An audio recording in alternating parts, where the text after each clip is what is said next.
This is Edward Wong reporting for the New York Times. Despite recent hopes for reform in Myanmar, war still haunts the country's northern hills. Fighting has intensified in the area that the ethnic Kachin call their homeland.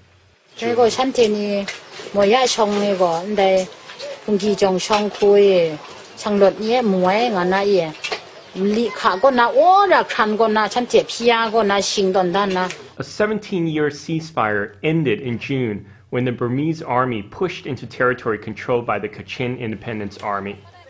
Now, people are watching President Thein Sein closely to see whether he will rein in the Burmese generals who are pressing the war against the Kachin. The Burmese government says it is fighting separatists. I slipped across the border of southwest China recently and spent 5 days in territory held by the Kachin army, known as the KIA. I arrived first in the town of Lhasa, headquarters of the KIA.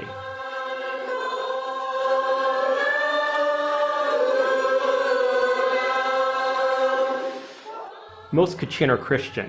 A third of the worshippers have been displaced by the war. They lived mostly in camps around the main towns.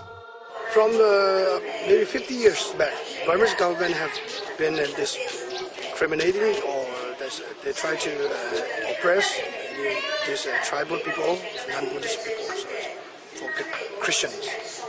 In the largest camp for displaced people around Lhasa, about 5,000 people were squeezed into bamboo huts.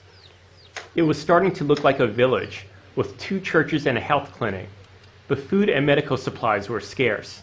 Doctors and nurses tended to Kachin soldiers in a military hospital. The soldiers suffered from gunshot wounds and landmine injuries. One soldier's infected leg had been amputated 2 days before I arrived, and he later died. There is much at stake in the war. The Kachin army holds an area rich in natural resources that include jade, gold, timber, and rivers where Chinese companies are operating hydropower projects. We drove deeper into the jungle. The Kachin outposts in the hills were little more than huts. Across the Taphing River, where Chinese companies have built controversial hydropower projects, we entered the area controlled by the 3rd Brigade. Fighting had been intense here. I met Colonel Robin Moran, the head of the battalion. The colonel showed us weapons that Kachin soldiers had captured from the Burmese in fighting over the decades.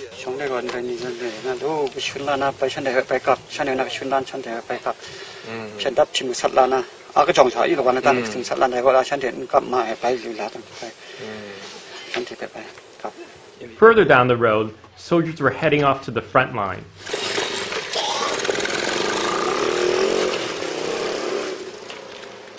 Our final destination was Majayang, a casino town on the Chinese border that is just a few miles from some of the heaviest fighting. Soldiers pulled 30 landmines from the back of a pickup truck to restock their armory. More than 50,000 Kachin have been displaced by the war, and they seem to be everywhere. In Unglung camp, they lived in bare concrete cells that once housed Chinese casino workers. Hours earlier, a 107-year-old woman named Lazum Bulu had died.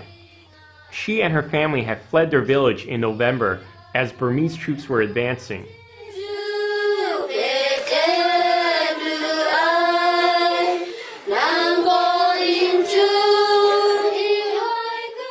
Her daughter told me it was impossible to bury Lazum Bulu back in the village with her husband. Even in death, she was still on the run, far from home.